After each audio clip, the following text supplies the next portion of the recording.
I'll openly admit that for the longest time I never used this weapon because of its range. I'm sorry that it took so long for me to realize its power.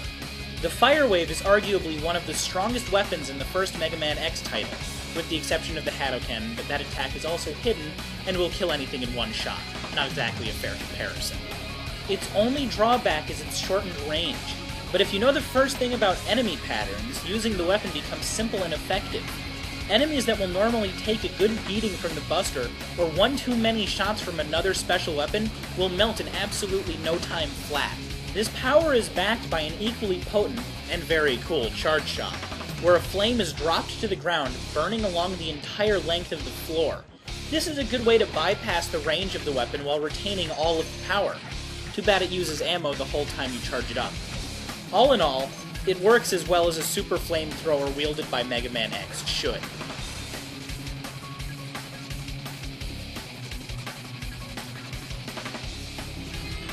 While it may not be able to rapid fire like the other weapon choices in the Gradius series, it has a very good excuse. The E-Laser can charge up, growing in both size and power, firing automatically at its peak to utterly demolish anything it hits.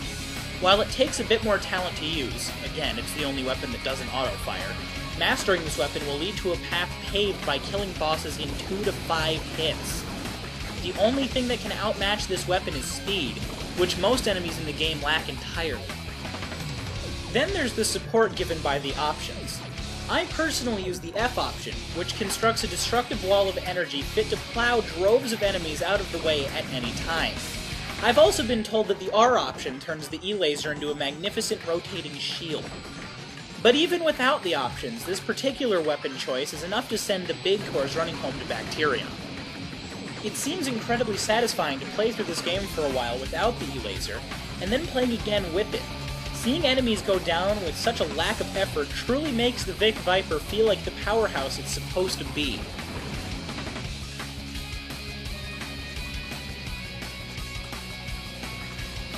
I was more than happy to pay the $6 to get my copy of PN3. I was sad to hear that the game got such bad reception, and was a bit curious as to why it suffered how it did. What could be bad about running around as a flexible woman in a skin-tight battlesuit shooting highly destructive lasers at robots, all while moving to some awesome dance music? But I digress. The Aegis suit had to be a pick of mine purely because of its different type of design. The weapon is constructed into the suit, and different attacks are built into different versions. Each variation has strong points. One will be attack-oriented with lower armor, defense-oriented with weaker weapons, or a balance between the two. This is all well and good, but the attacks in the game that really shine are the energy drive attacks. Vanessa will perform some sort of sensual dance move showing off her flexibility much more than she needs to, which is fine by me, and ends by performing some form of devastating energy attack. These attacks range from homing lasers, to laser shots that ricochet off the terrain, to radiating explosions, to temporary invincibility. To top it off, you're untouchable during the entire attack. Each suit has a different set of energy drive attacks, and each attack is incredibly powerful and extremely fun to watch. In my opinion, killing robots never looked this good.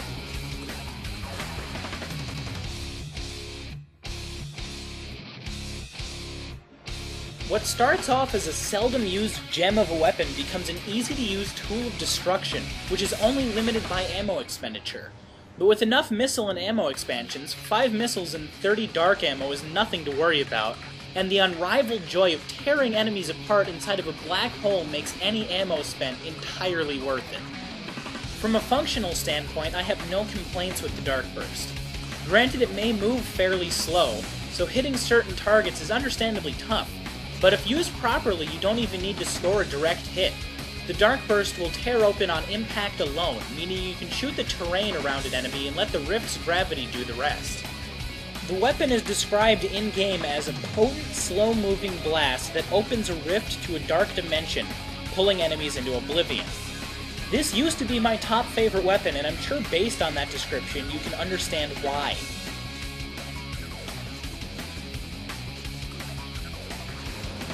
I simply can't think of a more useful weapon in any game I have ever played. The Round Vulcan is the truest example of versatility there is. Everybody knows that in the genre of scrolling shooters, enemies will be attacking you from every angle in swarms from the very first level.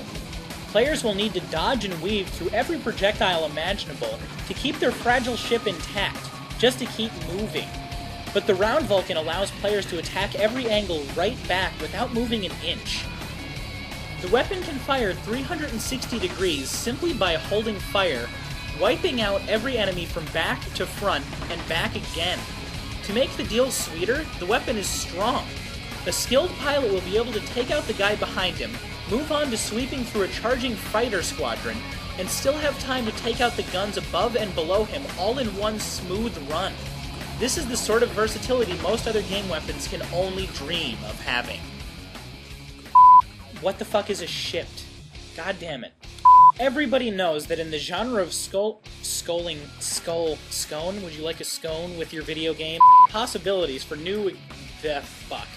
I'll show you what fuck. Hidden armor capsules, fuck. Waves that waves? Fuck me. Arguably arcing straight to fuck. Then there's this, what? Seeing enemies go down with such a lack of effort, fuck. I was sad to hear that the game sock, bad, fuck, in tight, bet, in skin, fuck me, fuck, God, fuck, a pic of, fuck, stalling, fuck. Why did I write this way? That doesn't make any sense. Fuck me.